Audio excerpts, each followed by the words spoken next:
Alright guys, today is going to be a double upload. This is going to be a little video demonstrating the current semi-working mechanics of radar-guided missiles after the main dev server overview type video that I did that I tried to do as quickly as possible. So, the Mirage has a decently powerful radar, and it also gets the R530 radar-guided missile. Now, what's nice about this missile is that this is the only loadout for the Mirage that allows you to just carry this. So I'm going to be demonstrating with just this, which is nice. So, again, it's a semi-active radar-guided missile, which means you need to keep a lock the entire time. It's the same missile button as before, at least currently, until they maybe add a different button to select IR missiles and then radar missiles if they're either two separate buttons or they add something to the multifunction display, but they have not yet. So I'm going to gain some distance here. Now, ground clutter is a thing. Clouds, I assume, will be a thing unless you have a Doppler radar, which I don't believe anything other than the British Phantom. Actually, no, I think the EJ does too. They both have Doppler radars. The F4E in America does not. Now, you'd see, I should be able to fire this missile right now, but I would assume that it's down to ground clutter. As you can see on the radar, it's getting really, really green. It's just being saturated. So, yeah, it doesn't work all the time. This target is at low altitude. So, yeah. But also the sun is there. And you can see text, weapon, lock, sensor. They forgot to put an N required. Which means that you cannot queue up the missile unless you have a radar lock. So see, missile seeker on. I don't know why they're making it behave like an IR missile. It should just be, you lock the target, you press the missile key, and it's instantaneously fired up pretty much. So yeah, I'm going to go down low.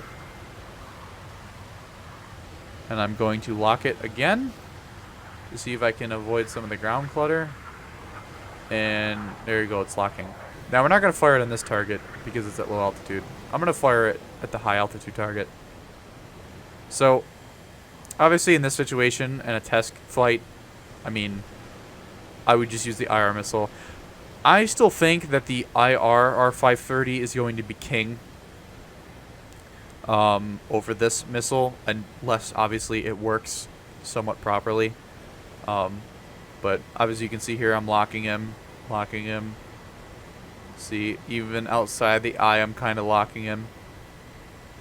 Also, Gaijin, I don't know if anyone's noticed this, but when you put that gray circle in front of your screen, it's actually being displayed as if it's in front of your aircraft, probably about 30 meters in front of it, rather than it just being like over an overlay on the screen. So we're going to keep climbing up to altitude here. I brought plenty of fuel, so I don't just instantly run out of fuel and completely derp this. But we are going to set up in an orientation to where I can lock this from the front and hopefully not have the issue of ground clutter. Because a lot of our missiles are early missiles, semi-active missiles, and a lot of our radars for these jets are also early radars. They're not 2000s, perfected radars.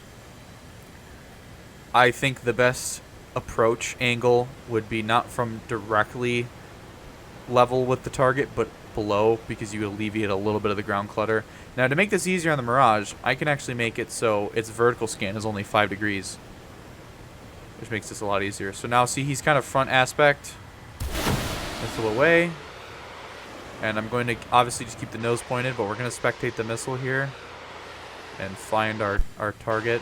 It's being led, and boom. That was a front about like a 11 o'clock, 10 o'clock lock angle, I guess you could say. So it's pretty awesome. When it works, it's awesome. So yeah, as I said in my video overlooking the dev stream sneak peek that they did, which was 2 days ago as of, or no. Did I uploaded it? No, I uploaded it today as a recording, so if I upload this tomorrow, then it's going to be yesterday. So yeah, well, actually, we just restart here. the video that Gaijin did showed some cool features, and at the same time it was also broken. And as I said in that video when discussing that Gaijin, BVVD, no one has stated what kind of maps we'll be getting at top tier for jets. Malta is basically still on the table. Also, that's a front aspect block. Look at that. Look at how that, oh my, just look how it just kind of knows. It's much smarter than the IR missile. But obviously because it's kind of iffy, I would consider the IR missile to be better, but we'll see. We'll see what happens. It's honestly pretty awesome that this is in the game now. It's not even truly beyond visual range. Beyond visual range, true beyond visual range, I would consider, as someone who's played DCS, would be firing off missiles that are completely independent of you, such as the AMRAAM 120 or the Phoenix missile featured on the Tomcat. I would consider that true beyond visual range combat, because you're launching a missile truly beyond visual range, and you just forget about it. These you still have to guide to the target, which is, if I shut this off, shuts off the missile. So, for the foreseeable future, when they kind of tweak and perfect, in Gaijin's air quotes of perfection, this system, we will obviously be able to enjoy BVR missiles, and the Mirage will also have a pretty good missile up its sleeve on top of 2 Magics. Now again, I stated this in the overview of the dev server. If I carried the 2 Magics, I can't switch to the Magics and fire the Magics first. I have to fire the radar guided missile. So Gaijin needs to add an ability to switch between what kind of missile you want. Oh, it just turned off. What? There we go. It also warms up a lot quicker than IR missiles, which is really nice. Where's our target? There it is. It's on the second stage. Blows it up. The R530 has a second stage apparently, where it just kind of cruises with a little bit of propellant versus just completely running out of propellant. I don't know about AIM-7 Sparrows. I have never really truly experimented with them. Even in DCS, I always use the AMRAAMs. I never use the Sparrows, so that's what we have to look forward to. I'm very excited. Obviously, map-wise, it's still a concern.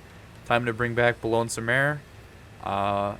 For those who tuned into the live stream, you would have saw the Suez Canal map, which I tweaked to accommodate radar-guided missiles. Ultimately, they didn't work. Hopefully, if we get a second dev server where the Sparrows do work before Friday of this week, I will get on there. I will do a live stream possibly. I'm looking forward to more like just recording a video and having an extra video to upload than doing a live stream, but we'll see. But yeah, guys, that's just a quick little tutorial video on how to use radar-guided missiles in War Thunder. We'll do another video, hopefully, when Sparrows are working, but other than that, guys, thank you so much for watching. I'm Steel Wolf, and I'll see you all next time.